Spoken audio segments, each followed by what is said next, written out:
Olá, sejam todos muito bem-vindos a mais esta live. Eu sou Capitão Barbarrala e estou aqui com o Caipira Kruger, né? E a gente vai comentar um pouquinho sobre a lição aqui, que, para ser sincero mesmo aqui nesses 10 segundos, você não precisa nem saber muito. É só ler o que está na lição que você já vai estar passando ela muito bem. O que você acha aí, Caipira? Se apresenta aí, pede para a galera se inscrever no seu canal aí, mete bronca. É isso aí, né? Pra quem não me conhece aí, eu sou o Caipira Kruger, né? Rafael tem um canal no YouTube aí, né?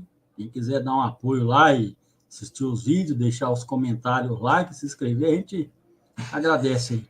Estamos aí de novo aqui com o Clair para a gente dar uma esmiuçada na lição aí, fazer os nossos comentários, né? E aprender, né?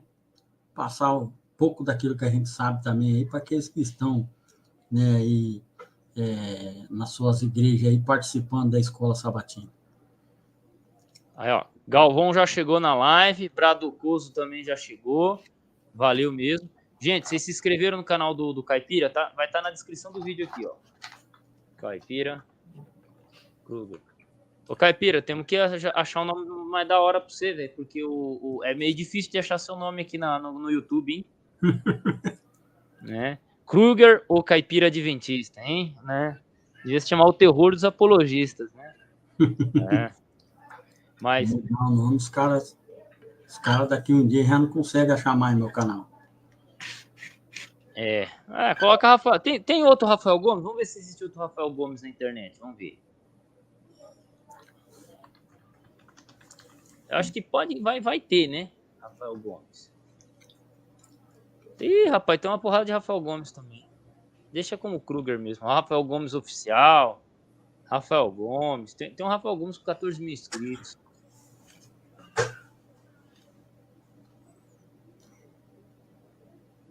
Ó, tem muito já. Tem que manter como Caipira mesmo. Caipira Kruger. Mas a gente vai falar sobre a lição da escola sabatina, gente. A gente vai estar batendo um papo aí. Cara, eu vou ser sincero pra você, Caipira.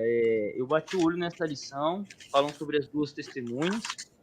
Aqui já menciona William Tyndale, cara, Revolução Francesa. Tá top essa lição, cara. Na verdade, essa aqui, ela bateu algumas coisas que eu comentei na lição passada. Ela caiu exatamente nessa lição, mas como é que você encara isso aí? Então, cara, eu tô achando essa lição bem distribuída, né?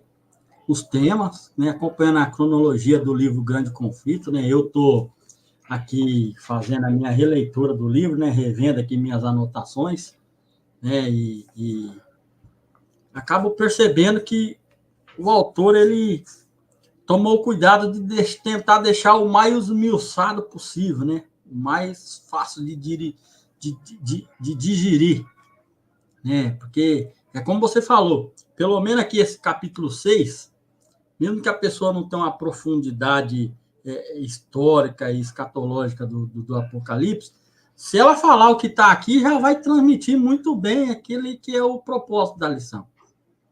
Então, a gente tem muitas vezes o costume de complicar o que está descomplicado, né? Então, é só a gente não dar o nó. Deixa soltinho, segue a lição tema por tema aí. Você tem, eu, por exemplo, eu faço assim, Adolfo, 40 minutos de lição ali, eu tiro 10 ali para a oração, os pedidos de oração, e depois eu já começo a intercalar 5, 6 minutos de cada tema para mim ver se eu consigo passar, pelo menos ali de domingo a quinta-feira, né? Então, eu tento fazer com que flui mais a lição. E não se prender muito nos comentários do pessoal, né? Porque se você deixar todo mundo falar, você não sai da primeira parte, e não se envolver também com muitos fatos, né? Às vezes no estudo da lição ele vai contar a história da vida, do que aconteceu em 1900, lá vai bolinha, e você vai estudar a lição para chegar lá e dar um pitaco, o cara tá falando da carriola que furou o pneu em 1970. Aí complica, né? Uhum. Sim, mas essa lição, o interessante dela, que ela vai trabalhar muito essa questão da Revolução Francesa, né? Que eu achei interessante.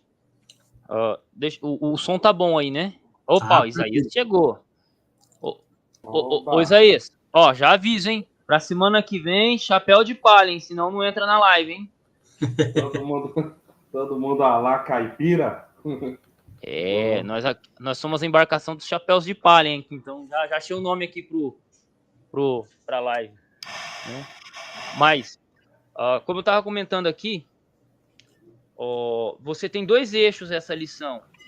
A questão da Revolução Francesa, né? E a questão do domínio da Igreja Católica, né? E a perseguição que ela fez. Então a lição ela vai girar em torno desses 2 temas, dentro desses 2 eixos, né? Vai pegar, por exemplo, a questão dos 1260 dias, que vai trabalhar tudo isso. Então é bem legal, cara. Na verdade, quem tem domínio do assunto, só trabalhar esses 2 eixos que você não sai da lição. Seria esse o ponto que eu colocaria, né? Aí eu vou deixar o Caipira comentar e depois Isaías. É que assim, para a gente compreender legal o tema e o livro Grande Conflito e a visão escatológica adventista, ela vem dentro de uma cronologia bem delineada historicamente. Então, se a gente pegar o que está acontecendo ali antes do período do capítulo 12, que é o período quando a mulher vai para o deserto, que ela sai da confusão e Deus guarda ela um período, é aquele período da Inquisição, né? Período da Idade das Trevas, onde a palavra de Deus ela foi mantida em silêncio por um longo tempo. E mesmo mantida em silêncio, né, houve aqueles fiéis, né, que é o que diz ali o Grande Conflito ali, que se levantaram, né, contra a igreja vigente e os dogmas humanos que ela espalhava, para exaltar a verdade que estava esquecida na mente do povo, ou que o povo não buscou, porque você pega ali de Wycliffe para frente, já começa a surgir exemplares da Bíblia. E parece que, no decorrer do tempo, levanta-se os fiéis para pregar, e aí a igreja vai, derruba o mestre, eles dão aquela apagada. Aí reacende de novo outro fiel, levanta um povo de novo, a igreja persegue e dá aquela apagada. Até que no final, lá depois, lá com Lutero, lá, aí realmente as coisas começam a se intensificar e o movimento da reforma começa a ganhar força, né? Então a gente está realmente focando nesse período. Como a Adolfo falou ali, o capítulo 11, 3, ele já vai focar os 1260 dias desse período do domínio, né, do papado, um domínio de trevas, né, em meio ao mundo, mas pela graça de Deus houve um remanescente, né, durante os tempos em que foi despertado para pregar o evangelho. E os tempos que vivemos hoje, né, não com essa perseguição sanguínea em nome de Deus como houve, mas é um tempo em que, mesmo tendo a palavra de Deus, muitos ainda preferem seguir, né, aquilo que os homens dizem, né, porque coça o ouvido e satisfaz o ego, e aí se põe, né, do lado do poder humano, o poder do anticristo. Mete bronca, Isaías. O que você acha aí, cara? Os comentários do Caipira são top, velho. Qual foi o eixo da lição que você mais curtiu aí? Assim, não, esse tema foi muito interessante, apesar de que eu confesso que estudei pouco a lição essa semana, né? Mas é um tema conhecido que eu gosto, né? Na área profética, né? É um tema que eu gosto bastante. E o que me chama a atenção é justamente a interpretação historicista, né? Que vai apresentar aí esse período das 2 testemunhas profetizando vestida de saco, que é os 1260 dias proféticos, que vão cobrir uma história aí de 1260 anos. Para a gente fica muito fácil aceitar essa interpretação, porque a gente agora pode olhar para a profecia que já cumpriu, né? Do ponto de vista assim, do já ocorrido, aí fica mais fácil de aceitar. Por exemplo, a gente sabe muito bem o que aconteceu no período da Revolução Francesa. Entendeu? Então, a história já aconteceu.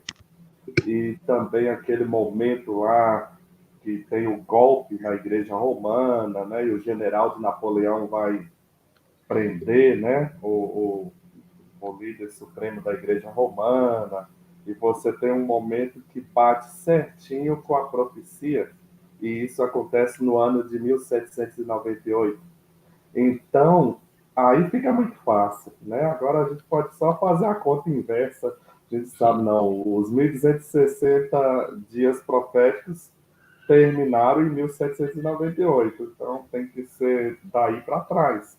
Então fica muito fácil de entender. Só que é uma interpretação que, infelizmente, hoje em dia, não é muito aceita, né? Na teologia cristã, não é muito aceita. Porque hoje, as interpretações, elas oscilam entre preterismo e futurismo, né?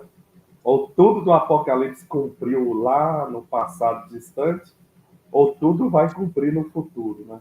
Inclusive, aqui no Brasil é mais forte o futurismo.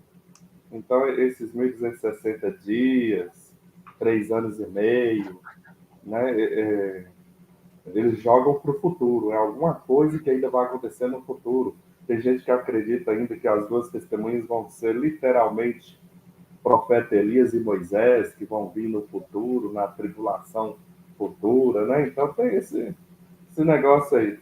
Só que os futuristas, eles fica um vazio na aplicação da profecia do Apocalipse durante um período aí de 2000 anos, né? Porque eles colocam as profecias tudo para o futuro. E quando João recebeu a profecia, em João 1:19, o anjo fala assim, ó, escreve as coisas que viste, as que são, ou seja, que está acontecendo agora, as que são e que irá acontecer depois delas. Então, a profecia mostra, né, o anjo mostra que a profecia do Apocalipse iria desenrolar a partir dos dias de João, até o tempo do fim. Então, há uma cobertura através da história, né? E os futuristas, eles não prestam atenção nesse detalhe aqui, ó. As que agora são e que vão vir depois delas. Então, tem um desenrolar na história. Então, por isso, o historicismo faz bem mais sentido, que é a interpretação que a lição apontou, né? De um período aí histórico onde a Bíblia foi repudiada, foi tirada de circulação durante um tempo, mas ainda assim a gente sabe que a Bíblia não desapareceu na história e o seu testemunho continuou sendo poderoso. E juntamente com esse período da Bíblia sendo tirada de circulação, impedida, né, de chegar ao povo, o povo de Deus também estava sendo perseguido, os remanescentes, as pessoas tementes estavam sendo perseguidas. Então, podemos dizer assim que tanto a Bíblia quanto o remanescente, mesmo em momento de perseguição, deram testemunho poderoso. E reinos desapareceram, mas a palavra de Deus continua aí até hoje, né? E também a igreja, né? O povo de Deus, remanescente. Cara, eu vou comentar um pouquinho em cima do que você disse aí. Uhum. Uma coisa que eu achei muito incrível foi quando eu li o Grande Conflito. O Grande Conflito mesmo, completo. E uma coisa que me surpreendeu no tocante à Revolução Francesa, que aqui na lição é datada como um dos grandes exemplos para o cumprimento dos 1260 dias. E aí as duas testemunhas são mortas 3 anos e meio. Uhum. Inclusive a Bíblia mesmo foi proibida 3 anos e meio durante a Revolução Francesa. O que me surpreendeu quando eu li isso, quando o Ellen White comenta, é que toda vez que eu ouvia falar em Revolução Francesa, era algo positivo. Foi o fim do absolutismo, foi quando a razão passou a fazer sentido, né? Se você pegar no meu tempo de escola, era isso. A Revolução Francesa foi quando, né? Foi a era da razão e não sei o que, papapá. Só que quando eu li no Grande Conflito, isso entrou em choque com aquilo que eu conhecia. Claro que aí eu fui entender alguns anos depois. Mas eu percebi que, tipo, a Revolução Francesa ela foi morte atrás de morte. A guilhotina, que é uma grande placa de metal afiada levantando e descendo era uma prática muito mais sensível, né? Muito mais prática para matar pessoas. E ela foi inventada na época da Revolução Francesa, porque quem estava no poder hoje era perseguido amanhã, né? Inclusive Robespierre, que foi o fundador, o cara que incendiou a Revolução Francesa, ele morreu na guilhotina por uma lei que ele mesmo projetou. Né? O cara que fez a guilhotina, ele mesmo morreu na guilhotina. O cara morreu na própria criação. O cara que iniciou a Revolução Francesa, ele mesmo morreu, porque a Revolução ela foi tomando um corpo e tipo, é como se fosse um monstro. Que a Revolução é um monstro que você não controla. Então, uma hora ele tá com você, outra hora ele tá te comendo. Né? E é bem interessante que depois, o que aconteceu depois da Revolução Francesa? Uma monarquia absolutista. Napoleão Bonaparte. Logo depois da Revolução, para as coisas se estabilizar, Napoleão Bonaparte se torna rei, se torna praticamente um imperador e começa um projeto de expansão. Veja, uma ditadura se inicia logo após o fim da Revolução, a época das luzes. Né? É muito engraçado isso daí. Né? Então, quando a gente olha para a história, alguns historiadores eles amam a Revolução Francesa, né? Porque é símbolo de revolução contra a monarquia. Mas quando a gente olha para o contexto humano, ela só foi retrocesso, morte e né, não foi um bom exemplo, não. Não. E mesmo havendo necessidade de mudança e transformação na sociedade, as mudanças radicais têm efeitos colaterais e consequências terríveis. Então, esse radicalismo não é certo. Na época da Revolução Francesa, teve uma discussão, né, entre os revolucionários entre preservar alguma coisa da tradição ou radicalizar tudo para o outro lado, né? E esse radicalismo aí é um problema. Agora, a história foi mal contada para nós porque a gente sabe, né, que a história no mundo inteiro ela é contada pelo viés da esquerda política.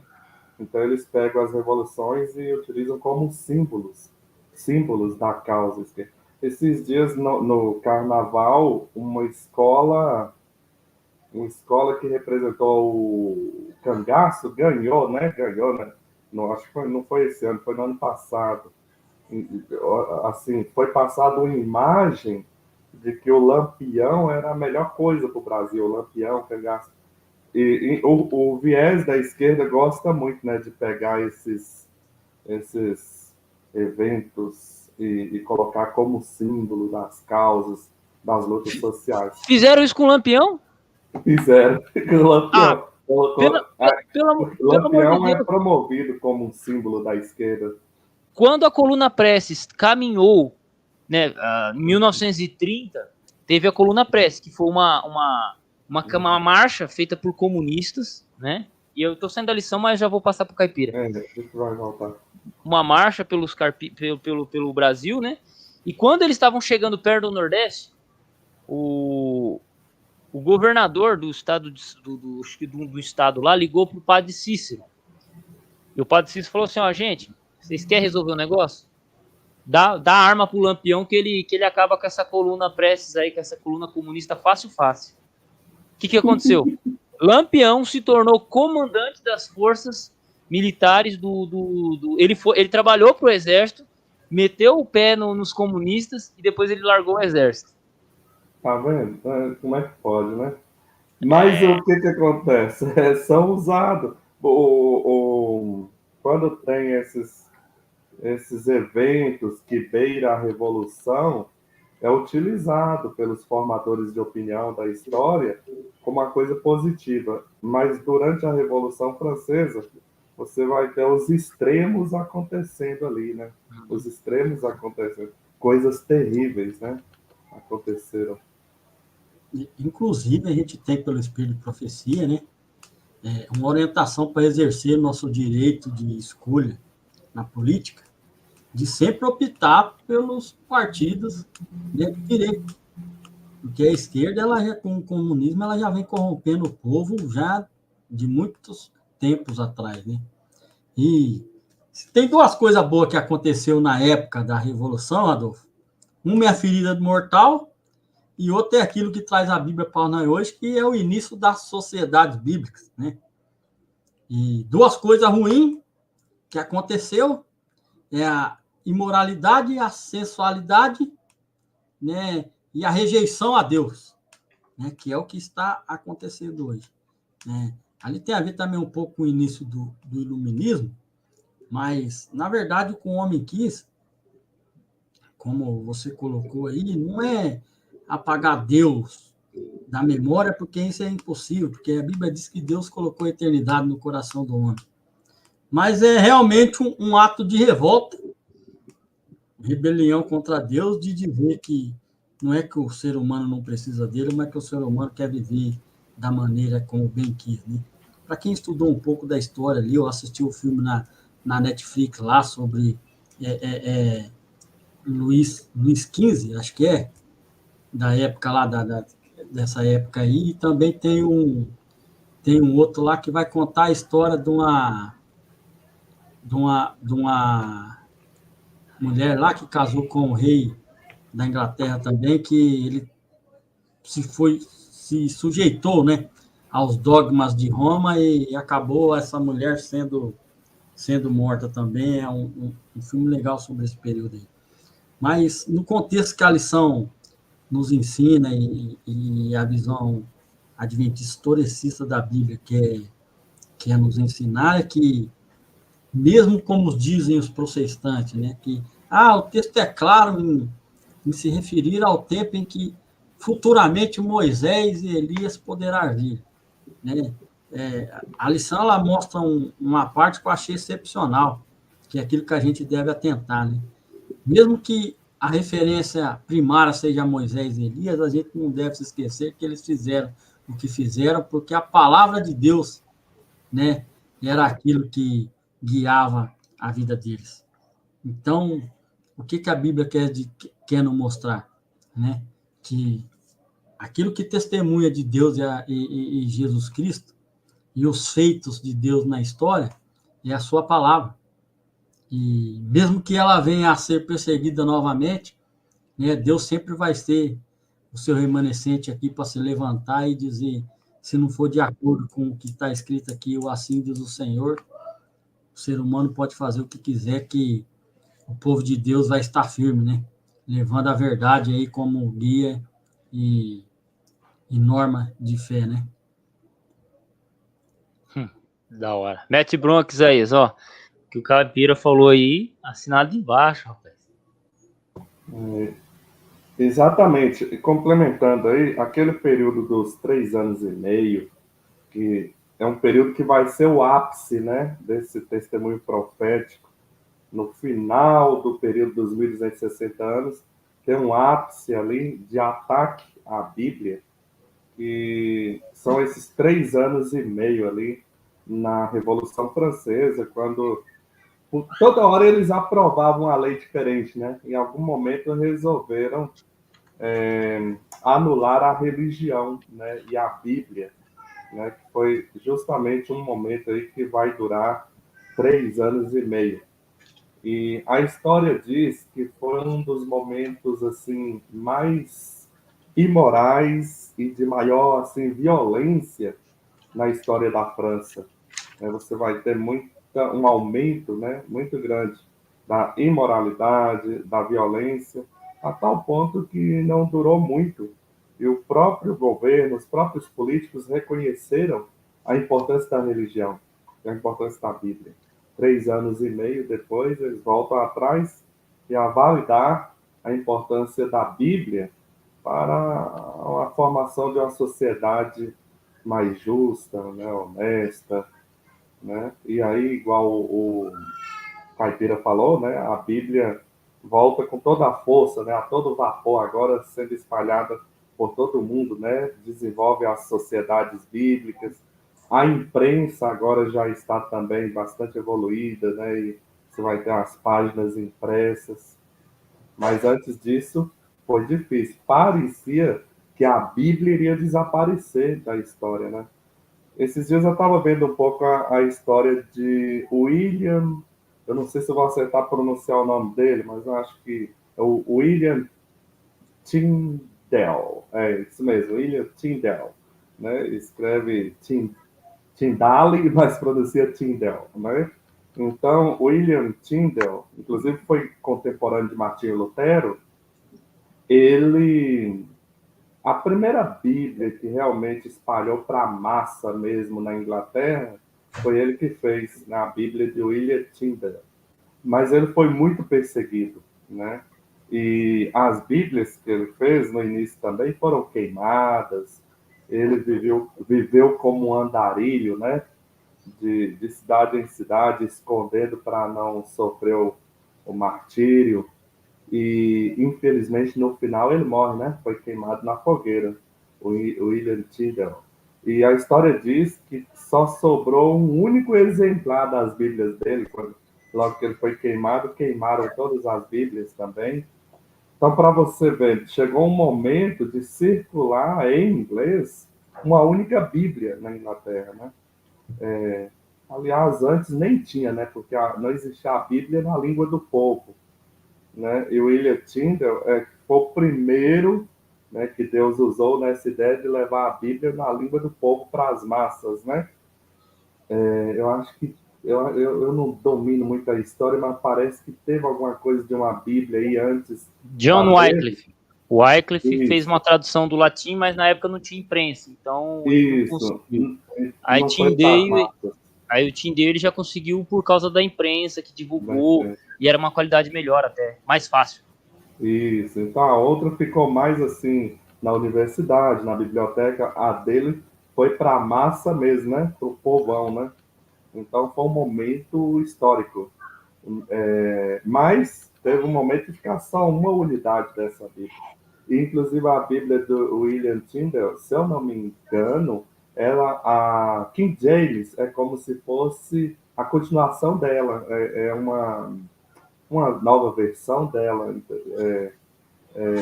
praticamente o mesmo texto ali, mas melhorado, a tradução ampliou e tal, né? Mas na época dele, o rei ainda era contra a ideia da disseminação da Bíblia. Então, o rei da Inglaterra era contra. Tanto que quando ele morre na fogueira ali, a última oração dele, ele fala, ó Senhor, abra os olhos do rei da Inglaterra. Alguns anos depois, o rei da Inglaterra vai aceitar, né, a Bíblia, que inclusive promove aí a King James, né, que é uma versão melhorada dessa Bíblia do Tyndale. Na verdade, 3 anos depois, o rei que queimou ele, né, que queimou ele na fogueira, né? O mesmo rei, 3 anos depois, permite que a Bíblia possa ser divulgada. Por quê? O rei que mandou matar o William Tyndale é o chamado Henrique VIII. Henrique VIII ele era um rei muito gente boa, ele só casou 8 vezes. Porque ele casou com a primeira mulher não dava filho. Aí ele pediu separação lá pro Papa, né, autorização pro Papa para ele poder casar de novo. O Papa não deixou. Aí a mulher dele, não sei porque, ela apareceu afogada, ela morreu afogada. Ela se afogou num lago, num rio dessa altura. Aí ele casou com a segunda, e a segunda também não deu jeito, não teve jeito. Não deu filho pra ele. Aí ela morreu também, então, tipo, aí terceira vez, aí foi indo, aí ele casou umas 8 vezes, curiosamente, né? Então, assim, o Henrique VIII, e o interessante é que o Henrique VIII, ele era o maior defensor de Roma. Quando o protestantismo começou a incendiar a Inglaterra, o Henrique VIII, ele é o maior defensor de Roma, junto com o seu apoiador, que é o Thomas Hobbes. Esse é o Thomas Hobbes? Deixa eu ver se é o Thomas Hobbes. Iluminista lá. Não é iluminista, não. Peraí. Ah, não, Thomas Hobbes. O Adolfo conhece bem a história. Você é formado em história, Adolfo? Sou. Thomas More. Thomas More. Você está contando detalhes aí. Thomas Hobbes. Não, tem um cara que ele escreve o lobo do próprio homem, é o lobo do próprio homem. Thomas Hobbes mesmo. Thomas Hobbes mesmo. Isso mesmo. Thomas Hobbes, se eu não me engano, você tem o Henrique VIII, defensor de Roma, o seu primeiro braço direito, né, o que escreve o Leviatã, se eu não me engano, Thomas Hobbes, era ministro, Então, esses dois caras, em conjunto, perseguiram William Tyndale. Só que depois que ele morreu, o Henrique VIII se afasta da Igreja Católica Apostólica Romana, forma a Igreja Anglicana, e aí o próprio Thomas Hobbes. É um desses Thomas, mano. O Tomás lá, o Tomézinho, vai lá e ele não bate de frente, porque ele já conhecia o rei, né? Se o cara matou 8 esposas, imagina o rei que vai bater de frente com ele, né? Então ele continuou como ministro. Henrique VIII morreu. Depois dele teve foram 2 rainhas, né? Foram uma sucessão, até chegar no rei James da Escócia, que aí se tornou King James, né? Que a antecessora dele foi a Elizabeth da Inglaterra. Elizabeth da Inglaterra era foda, mano. Ela foi a rainha dos piratas. Mas respeito total à rainha da Inglaterra. Inclusive, Adolfo, Henrique VIII, ele queria tantos casamentos, porque ele queria um filho homem, e não teve, e a filha que ele teve do primeiro casamento, a rainha Elizabeth, né, que deu início à dinastia, né? Isso. Na Inglaterra, se tornou, né, alguns anos depois, né, a rainha daquele país. Mas... Rapaz, a King James é um legado extraordinário nessa Bíblia. Eu gosto muito dela. Tem um filme dela, não sei se tem no YouTube. Thomas Crowe, tá? Gente, perdão. É Thomas Crowe que foi o braço direito lá do... Ah, tá. É porque o outro nome que você falou, Thomas Hobbes, me parece que já é um filósofo iluminista, né? Não tenho certeza. Sim. São todos ingleses. O foda é que são todos ingleses. Thomas Hobbes, Thomas More. Né? Eu fiquei entre Thomas More, mas Thomas. Esse Thomas aqui, ele foi um grande defensor do Thomas Crowe. E ele é um reformador, se eu não me engano, depois. Ele se torna um reformador. Mas teve um que ele ele escreveu apoiando o rei. Apoiando a Igreja Católica. Né? Mas vai lá, mete pro... Voltando aqui para o tema da lição, como a gente conhece assim, um pouco daquela visão de profecia de dupla aplicação, segundo Amós, capítulo 8, esse período de trevas, ele vai voltar a existir com relação à falta de conhecimento bíblico, pouco antes da volta de Jesus, né? Porque se a gente olhar bem ali o contexto do capítulo 11, está entre a 6ª e a 7ª trombeta. Dá aquela pausa e vê o capítulo 11 ali para mostrar esse trecho da história, né? E não é assim que a Bíblia vai ser queimada. Na minha visão, é que vai haver uma ignorância proposital daquilo que os oráculos de Deus exigem que o ser humano viva aqui nessa terra. Né?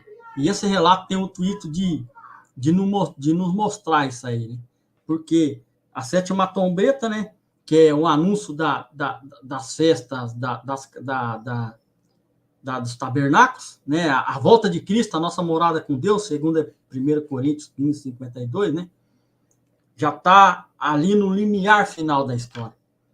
Então, como diz Paulo em Romanos, só o remanescente será salvo. De que maneira que nós vamos viver como remanescente, ou quem tem a ideia que eu defendo de que os 144 mil são os justos vivos desse período da volta de Jesus, né, que vai permanecer firme e leal à palavra de Deus ali nesse contexto, não vai ser porque a Bíblia está na estante esquecida ou ela foi queimada. Foi porque ele teve coragem de colocar ela na memória e praticar ela na sua vida. A gente já está começando a viver hoje esses ataques por meio das ideologias e de alguns veículos de comunicação, como a internet, o mau uso do tempo com respeito ao celular e redes sociais também começa a influenciar a mente do cidadão, do homem, com respeito ao tempo adequado de um estudo profundo da palavra de Deus. Tudo bem que com 15 minutos pela manhã a gente consegue fazer uma parte da lição, mas será que esses 15 minutos é o suficiente para a gente se aprofundar naquilo que é o necessário para a nossa salvação? Será que 15 minutos seria o suficiente para você ter esse conhecimento que Isaías colocou aí a respeito do capítulo 11 de Apocalipse? 15 minutos seria o suficiente para o Adolfo aprender isso tudo de história que ele colocou aí para nós? De nomes e datas? Só um detalhe. O Thomas que eu tava falando era o Thomas More mesmo. O Thomas More era católico, aí ele morreu, aí depois dele entrou outros chanceleres no lugar dele. Né? Por isso que eu tô confundindo. É tanto Thomas, mano. O Thomas More, escritor do livro A Utopia. A Utopia. O legal de estudar com adventista é que, justamente pela teologia historicista, rapaz, o primeiro estudo bíblico que eu fazer com adventista, foi tanta falação de data, rapaz, que eu falei, para com esse negócio de número aí, que eu nunca mais fui bom em matemática e não quero ser até hoje. Porque parece que o cara vai falando aí, eu falei, mas peraí, o cara tá falando, um dia eu fui lá, anotei, comecei a buscar, né? E será que aconteceu isso mesmo? Será que aconteceu isso mesmo? Eu falei, rapaz, esse cara aí que tá dando estudo para mim, que era o lá, o rapaz lá do Sarandia, o irmão da Cidinha, lá, o Valteir, que você foi na igreja dele? Sim. Parece que não tem muito estudo. Eu falei para ele, rapaz, esse cara eu acho que deve ser marciano esse negócio, veio de outro lugar, que não é possível o cara ter um tanto de conhecimento desse, não.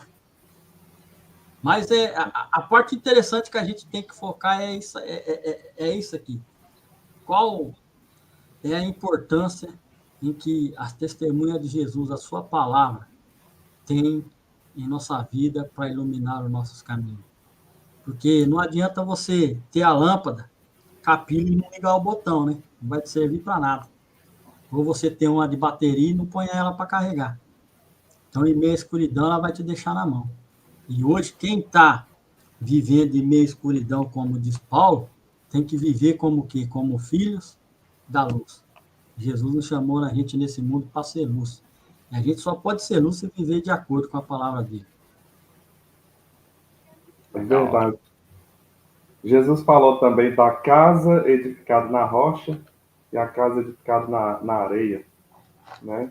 Bem nessa linha aí do que o Rafael falou aí, né? A gente, além de ouvir, tem que buscar praticar as orientações da Bíblia, né?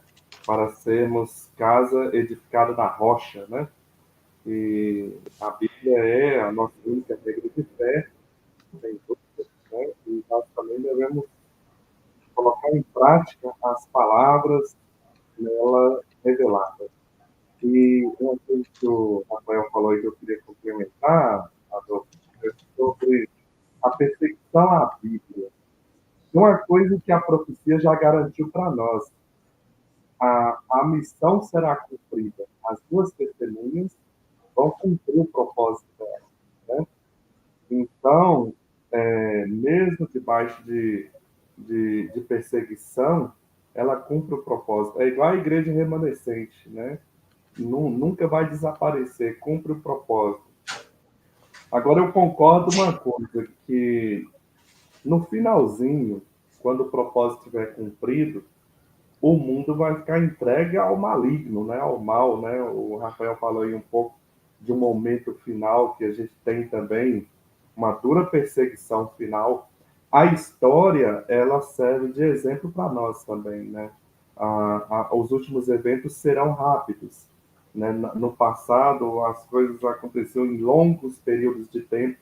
Nós vamos ter agora, no futuro, num período menor, últimos acontecimentos serão rápidos, mas outra vez, né, um grande ataque ao povo de Deus e à palavra de Deus. Mas no momento em que encerrar a missão evangelística da Bíblia, a gente não sabe, mas pode até acontecer de outra Bíblia no lugar dessa aqui entrar em circulação, porque o mundo vai estar entregue a pessoas que não têm mais nada com Deus, não querem mais nada com Deus. Então vai virar uma escuridão total, porque o que o Rafael falou, que vai ter um momento de selamento, né? Onde a partir daquele momento, o povo que aceitou a Cristo continua do lado de Cristo. E quem não aceitou não quer mais nada com Cristo. Vai continuar mais e mais na prática da maldade. Então, eu fico pensando a que ponto vai chegar isso aí. Mas enquanto tem graça e evangelho, a Bíblia, ela nunca que vai ser modificada a tal ponto de confundir o pecador, né, da sua necessidade do Salvador, de Cristo, de guardar os mandamentos, que Deus cuida disso. Apesar de uma imperfeiçãozinha aqui ou ali, mas Deus, ele tem escrito certo, apesar das linhas tortas dos seres humanos, porque são mãos humanas, né? que estão assim levando a palavra, a Bíblia, mas a gente não sabe o que está por trás, né? A gente tem a soberania divina por trás de tudo. Igual eu fico olhando, uma curiosidade aqui.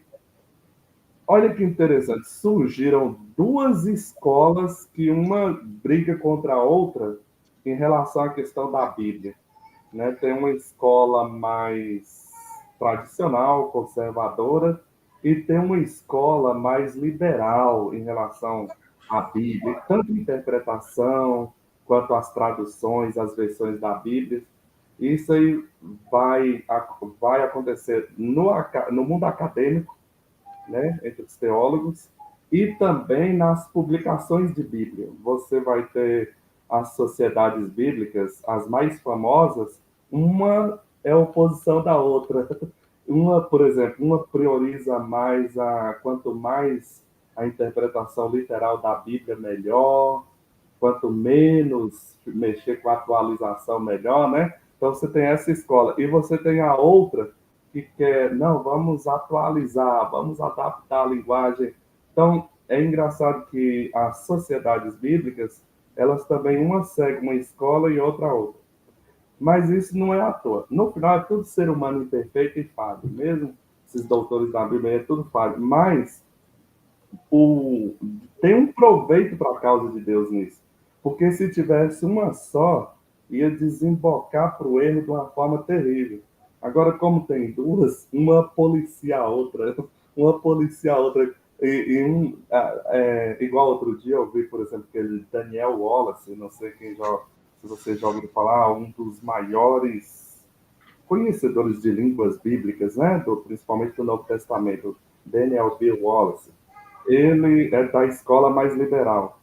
E ele fala, nossa, se eu pudesse, eu já tinha tirado muitos capítulos e textos da Bíblia. Porque, na opinião dele, esses textos não deveriam estar na Bíblia. E por que isso não aconteceu ainda? Por temor da outra escola que está policiando, porque eles não são vistos com bons olhos pela outra escola. Senão já teria acontecido. Ô Isaías, eu acompanho um pouco o Daniel Wallace, porque é da minha área, crítica textual, e ele é um dos maiores estudiosos de grego do mundo, né? Um dos maiores mesmo, assim. E um dos maiores críticos textuais também, faz um trabalho tremendo.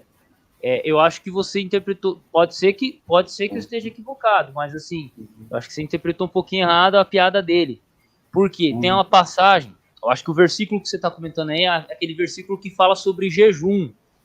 Ele está comentando sobre versículos que não tem nos manuscritos mais antigos. Não é e ele só faz isso, uma não. Tem mais, né? Não, mais. Aí ele faz uma piadinha, né? Ele fala assim, ó, vocês acham que eu acredito que esse versículo devia estar ou não estar na Bíblia? Aí ele fala que não, né? Ele faz uma piada porque ele é gordão, né?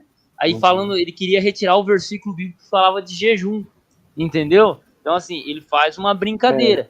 Mas até onde eu sei, o Wallace, ele é conservador, cara. Ele tem uma postura mais conservadora. Porque ele vive tretando com teólogos liberais, né? Inclusive o Bart Ehrman, o debate dele. Mas ó, no vídeo dele que eu vi, ele fala do final de Marcos, ele fala daquele capítulo da mulher adúltera, ele fala... Não, mas esses aí são os versículos bíblicos discutíveis. Isso aí discutíveis. E aí ele fala que, na opinião dele, todos eles deveriam estar fora da Bíblia, né?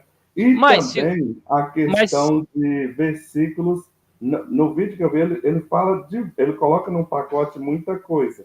Ele coloca esse final de Marcos, o capítulo lá 8 da mulher samaritana, e também versículos que, no entender dele, o que seria, de acordo com o original, são versículos menores, porque tem os manuscritos que os versículos estão maiores, né? Sim, é minha área. E aí, mas eu não estou falando que ele não possa estar certo, mas será que está certo em tudo?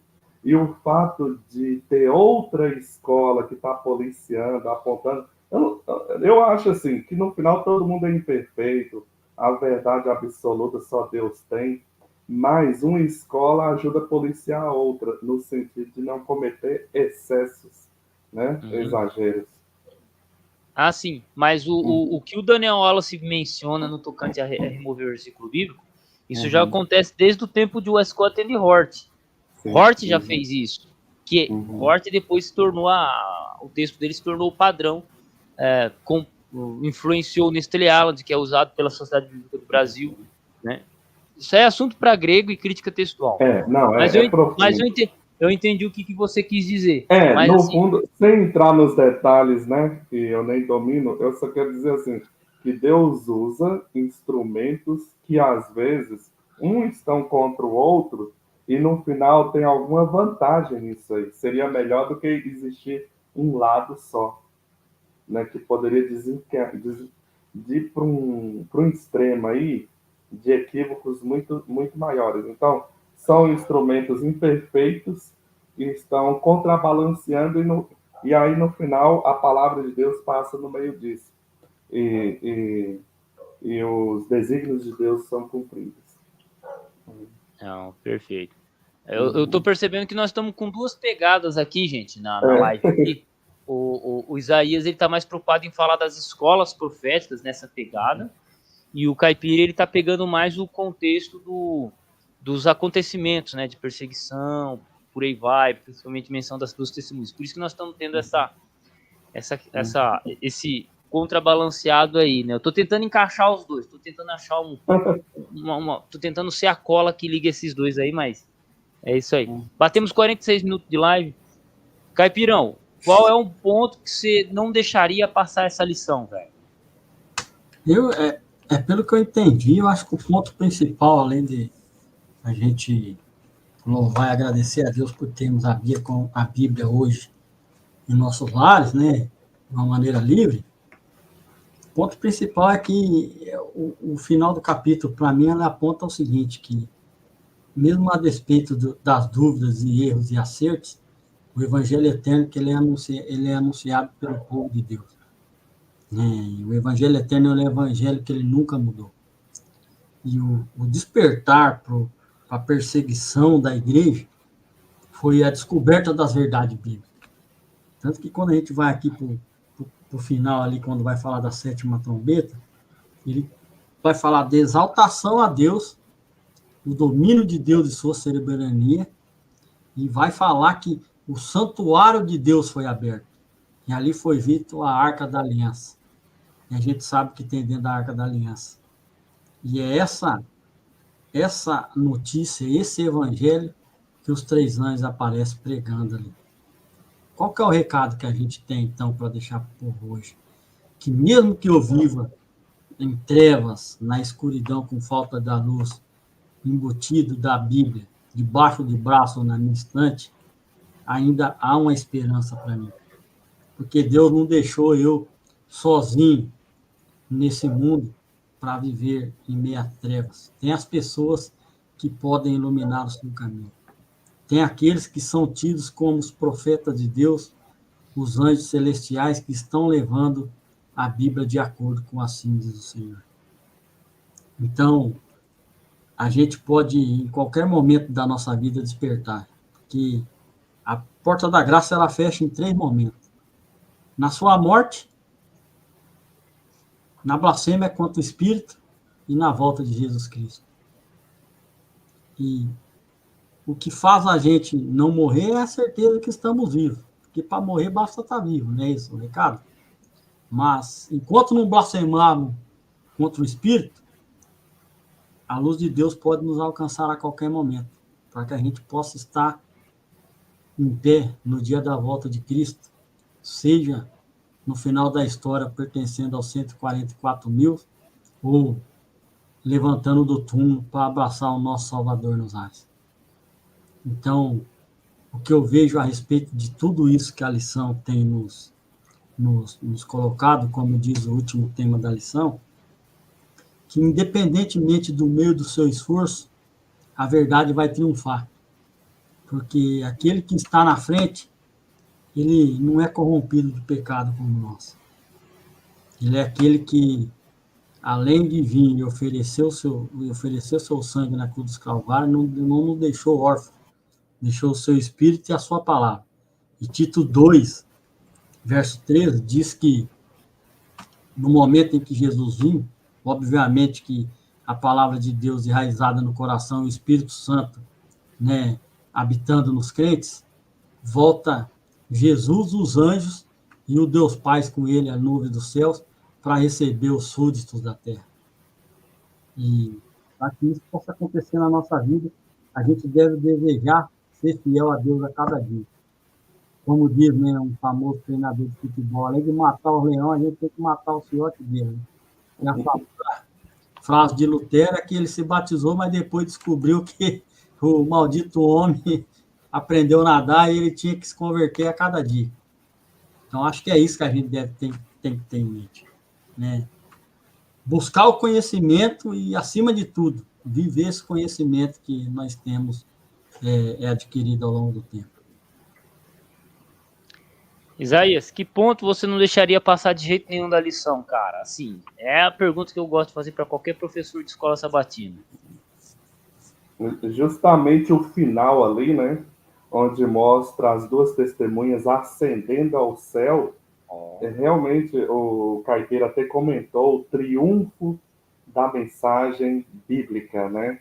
O triunfo da verdade, né? A despeito de toda perseguição, igual a gente falou aí de momentos que a Bíblia foi quase que tirada de circulação, mas você tem um final glorioso, aonde, com imponência, esse testemunho da Bíblia, ele, ao ascender ao céu ali, está mostrando o alcance mundial, né? Onde essa mensagem ela vai cumprir o seu propósito, né?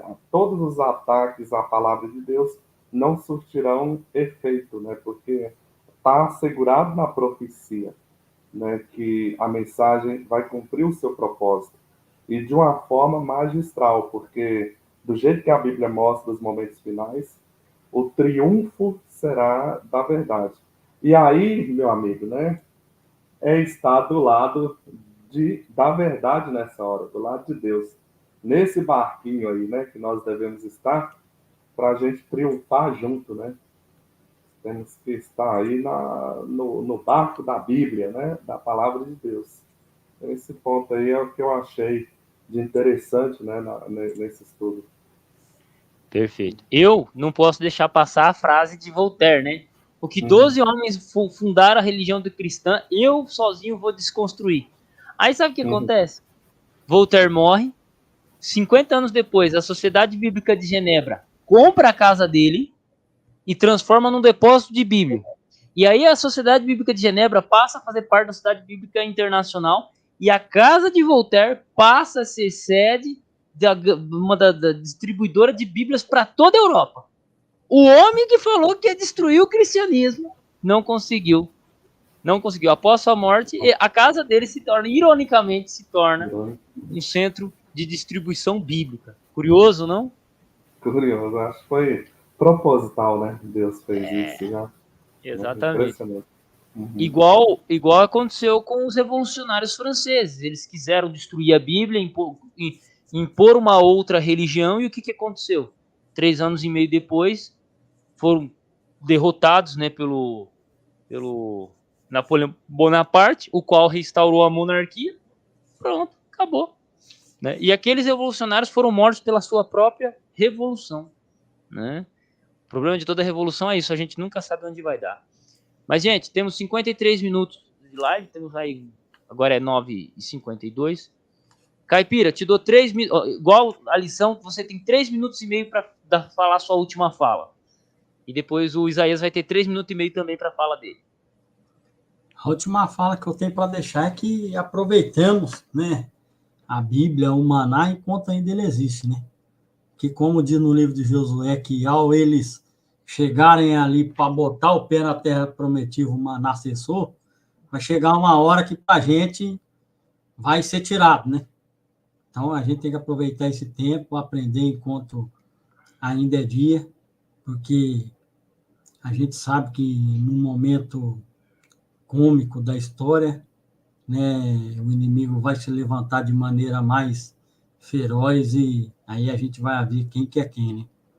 Porque a peneira vai ter que bater uma hora, Adolfo, e a gente vai ver quem que é pedra bruta e quem que é ouro de tolo. Isaías, palavras finais. Isso, já que o Caipira falou da peneira, né? Realmente a gente vai ter esse peneiramento final, né? Onde realmente é só a gente. Olha, o segredo é realmente a gente se colocar do lado da palavra, mas de um jeito que a gente não possa ser mero, tipo, refletor da mente de outro, né? Porque a nossa única segurança é essa revelação, as escrituras. O que está para vir no mundo, e a gente já está vendo os sinais, né? Para a gente passar isso aí, essa tempestade, esse momento final, é só apegando às Sagradas Escrituras, a palavra de Deus, realmente, né? E aí no peneiramento a gente não vai ser peneirado, né? Porque realmente esse peneiramento vai se tornar mais intenso agora nos últimos dias e seremos todos provados, né? Como o ouro é provado no fogo, mas não há o que temer, né? Porque há segurança e salvação, né? Na palavra profética, né? Então, essas são minhas palavras, que nós possamos firmar na palavra aí para passarmos os últimos dias. Top. Agradeço a participação de vocês dois também, de quem chegou na live aqui também. Acabei não comentando e respondendo algumas perguntas aqui, porque o foco era comentar o que estava na lição dos adultos. Mas é isso aí, e semana que vem os Chapéus de Palha vão se encontrar novamente. Espero, né? Espero que o Caipira esteja disponível, Isaías também. Isaías, eu creio que ele só vai precisar comprar um chapéuzinho de palha para estar com a gente aqui, senão vai ser jogado fora do bar. Um abraço Pois a é, eu todos. tô sem o chapéu, tem que arrumar um chapéu de palha. É baratinho, vai no depósito, você compra. Você pode comprar aquele chapelão de mexicano também, pá. E eu tô precisando. O canal do Caipira tá na descrição do vídeo aqui. O Isaías não tem canal ainda, então, por enquanto, ele não vai estar aqui aparecendo, beleza? Um abraço a todos e fui.